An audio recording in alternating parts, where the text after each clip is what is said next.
You start life like a rat dropped into a maze. Think about that. Don't just skip over it, but really think about what that means. To be a rat dropped in a maze, you start life with zero understanding. That means you have no idea who you are in this life. No idea what reality is, what this maze is, why it's here. No idea what anything means. No idea the value of anything. No idea what's right or what's wrong. No idea what to fear or what to desire. No idea what traps and dangers exist. No idea how your body works. No idea how your mind works. No idea how your emotions work or what they mean. No idea how society works. No idea who to trust. No idea what death is. No idea what to do. No idea how to distinguish the truth from falsehood. No idea who the good guys are or who the bad guys are. No idea what's possible or what's impossible. And you don't even have the idea that you are inside of a maze yet.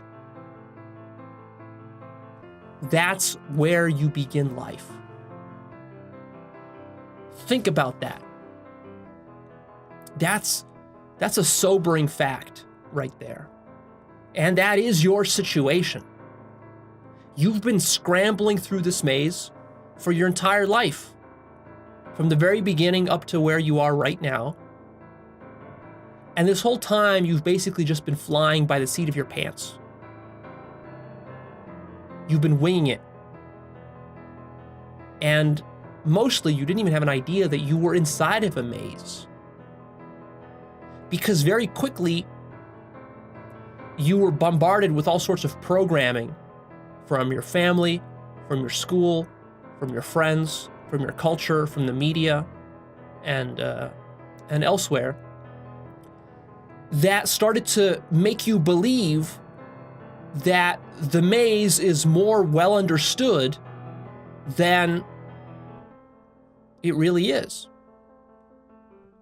And everybody around you started telling you that, oh, look, it's this way. Here's how it is. Here's what the goals are. Here's what the values are. Here's what everything means. Here's what's right and wrong, and all of that. Such that very quickly, probably within 10 years of your life, you almost completely lost sight of the fundamental predicament that you are in, that you were born into,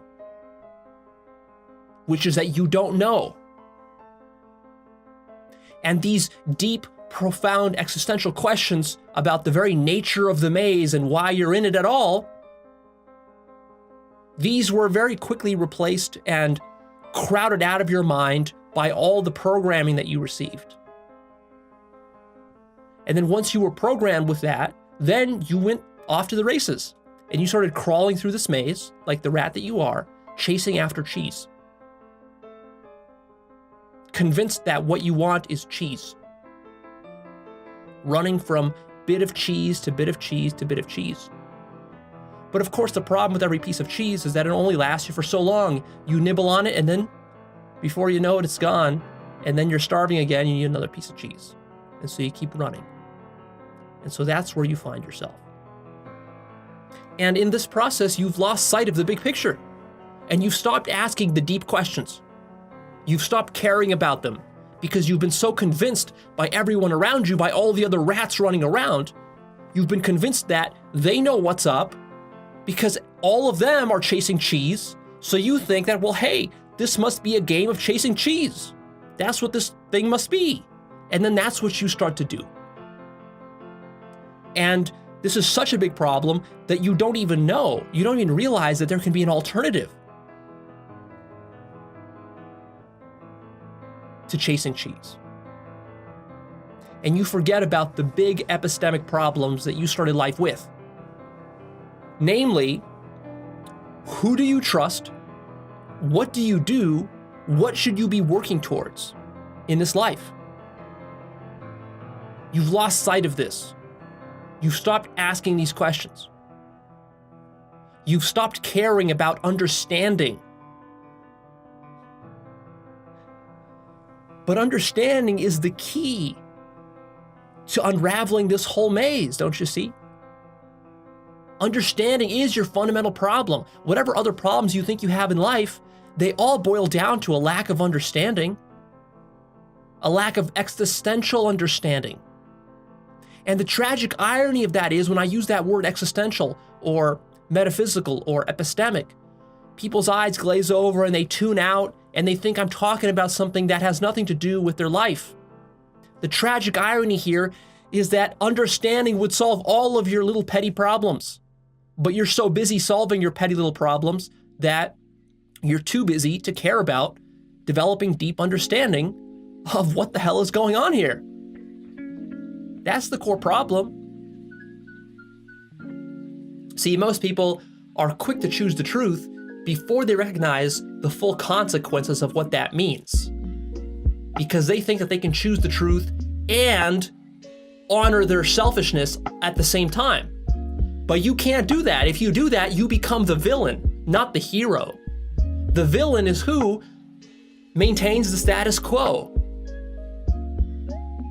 Selfishness, evil, that's all it is. Evil is not some metaphysical force out there. It's not some dragon or some demon. It's simply selfishness. It's you, it's yourself. It's everything you do to serve your self-agenda. That's what villainy is. And you are the villain. Make no mistake about it. The villain is not living in some other country. He's not some president or ruler. He's yourself. He is the person who has abandoned truth for ego. And he serves to represent the status quo of society and of culture. If you take a look at all these movies and all these novels that talk about heroes, what do you see? You see the hero battling usually what? Some villain who represents what? The status quo or the existing social order. Because the existing social order is always serving the ego. It doesn't care about the truth. So that's the defining characteristic of a hero. And that's why we hold heroes as remarkable and noteworthy people, is because they have summoned something higher within themselves that allows them to pursue the truth, whereas most people cannot do that. They shrink at that challenge. That's a very big challenge. And that's the decision that you are being left to make in your life. But we'll come back to that. Let me also talk about what the Holy Grail is. What is the Holy Grail? The Holy Grail is not treasure. It's not some sexy damsel in distress that you get to go start a family with. It's the truth. Or God. Or enlightenment. Or consciousness. All of these things are synonymous with the Holy Grail. And the truth, or enlightenment, or God, or consciousness is fundamentally intangible. So you can't cling it, grab it, hold on to it, put it in your bank account. You can't buy a house with it. You can't rule an empire with it.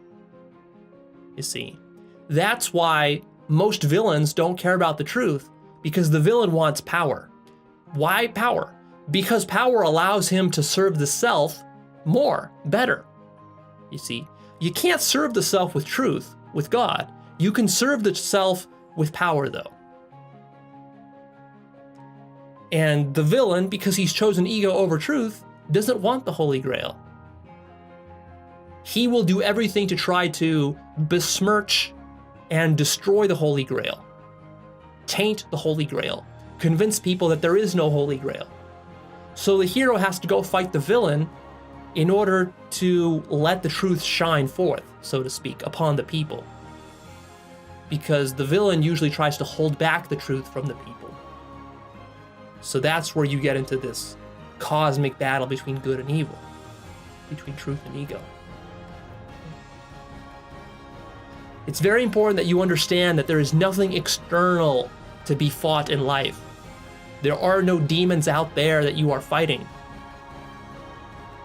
People get so confused by this Because I think that even though in our modern consciousness there is the idea of the hero's journey, people understand it. That's why people love watching all these superhero movies and so forth. They like to see the good guy prevail over the villains.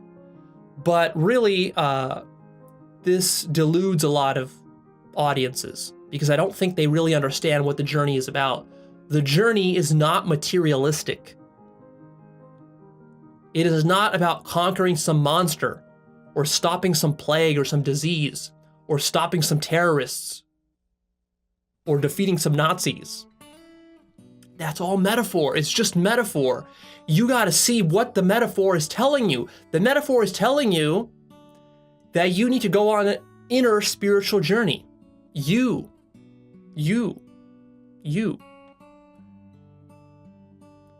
And the sad part here is that people are so confused about this whole thing is that they've spent half their life diddling around. Half their life is already over and they haven't even accepted the call. They haven't even begun their journey on the inside.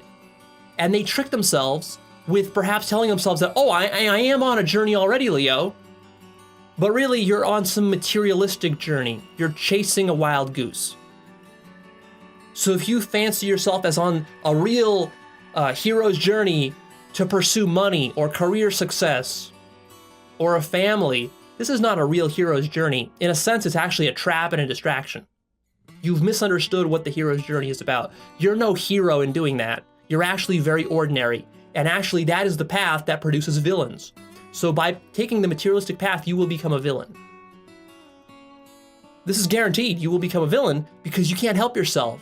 Because the only person that's not going to become a villain is the one who spiritually purifies himself through the process of going inside and becoming a hero by attaining the Holy Grail. That's the only way. Another point of your human life is to embody love and goodness. Absolute love and absolute goodness, which is the same thing as saying to be godlike in your lifestyle. And as you do this, another point of your life is to inspire others through your example. In the same way that God inspires human beings to write poetry, to make movies, to create songs, to create paintings, to build buildings, to fly into outer space. All of this is inspiration, God's inspiration.